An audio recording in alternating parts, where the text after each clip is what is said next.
अच्छा, एक ज़रूरी बात याद आ गया।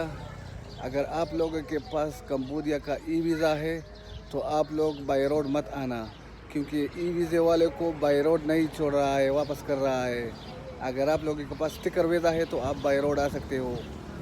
और इंडिया वालों के लिए अनराइवल वीज़ा है, लेकिन उनको भी बॉर्डर पर नहीं छोड़ रहा है। अनराइवल वीज़े वाले और ई वीज़े वाले को बॉर्डर पर नहीं छोड़ रहा है। उसको बोल रहा था कि थाईलैंड बॉर्डर से पोनाम्पे तक पूरा 7 घंटे मेरे लगे इधर पहुंचने में, पूरा 7 घंटे। और ये लोग बहुत ज़्यादा तंग कर रहे थे, बोलते हैं मेरे साथ जाओ मेरे साथ जाओ।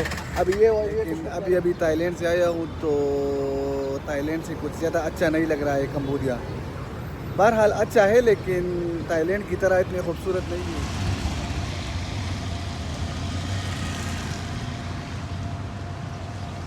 अच्छा, अभी हम कम्बोडिया थाईलैंड बॉर्डर से पोनाम्पे जा रहे हैं और ये तकरीबन 7 घंटे रास्ता है। मैंने रात इधर गुजारी थी। मैं रात को लेट पहुंचा था तकरीबन 10 बजे। तो 10 बजे के बाद बसें सब बंद हो जाती है, तो मैं वही वाला थाईलैंड कम्बोडिया बॉर्डर के साथ ही ठहरा था, उधर रात गुजारा। और सुबह सुबह तकरीबन 8-9 बजे मैं निकला हूँ। और ये अभी हम जा रहे हैं, रास्ते में है, लोग खाने के लिए खड़े हैं, लोग खाना खा रहे हैं।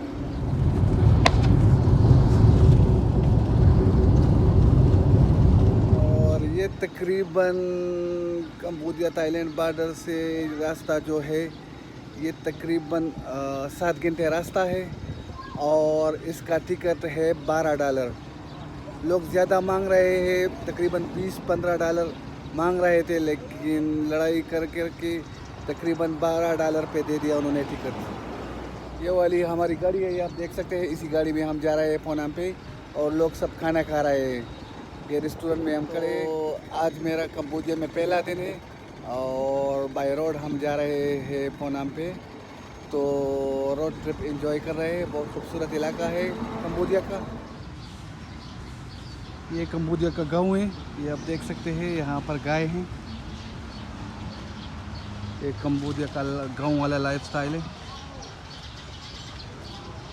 ये रेस्टोरेंट है और यहाँ पर हमारी गाड़ी वाले सब खाना खा रहे हैं। और मैं तो खाना नहीं खा रहा क्योंकि यहाँ पर हलाल फूड नहीं है। तो मैंने अपने साथ बिस्किट, डबल रोटी वगैरह और पानी लेकर आया है, तो मैं ये कहूँगा। अच्छा, एक ज़रूरी बात याद आ गया। अगर आप लोगों के पास कम्बोडिया का ई वीज़ा है तो आप लोग बाय रोड मत आना, क्योंकि ई वीज़े वाले को बाय रोड नहीं छोड़ रहा है, वापस कर रहा है।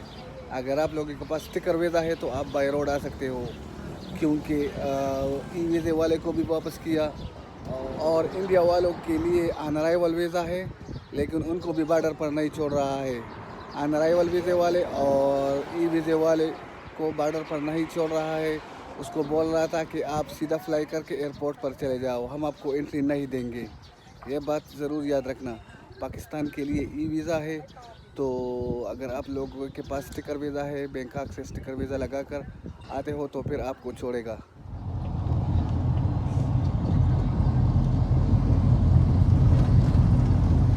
अच्छा, मैं अभी पोनाम्पेन पहुंच गया और ये बस स्टेशन है, यहाँ पर मैं उतर गया।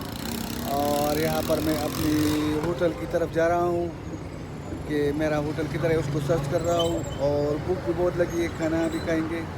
यहाँ पर मेरे ख्याल से गर्मी थोड़ा कम लग रही है थाईलैंड की निस्बत, लेकिन अभी अभी थाईलैंड से आया हूँ तो थाईलैंड से कुछ ज़्यादा अच्छा नहीं लग रहा है कम्बोडिया। बहरहाल अच्छा है, लेकिन थाईलैंड की तरह इतनी खूबसूरत नहीं है जितना वो था।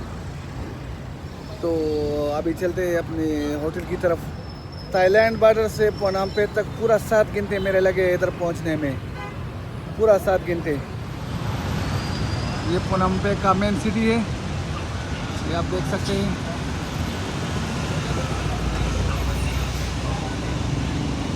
ये टुक टुक पकड़ लिया अपने होटल के लिए और ये लोग बहुत ज़्यादा तंग कर रहे थे, बोलते हैं मेरे साथ जाओ मेरे साथ जाओ। अभी ये टुक टुक वाला पकड़ लिया और इसके साथ मैं जा रहा हूँ। ओके, या अभी मैं पोनाम्पे में टुक टुक में बैठा हूँ और एंजॉय कर रहा हूँ।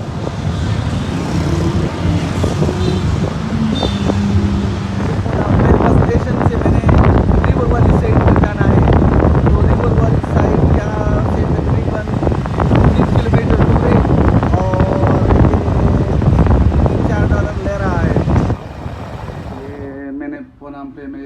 बुक किया, देखो ये $10 का, ये पोनाम पे मेन सिटी में होटल है। ये पंखा भी है साथ में और ईयरकॉन भी है, टीवी भी है, ये बाथरूम है, ये बिल्कुल मेन सिटी है इसका। और इस पर मैंने ये बुक किया $10 का।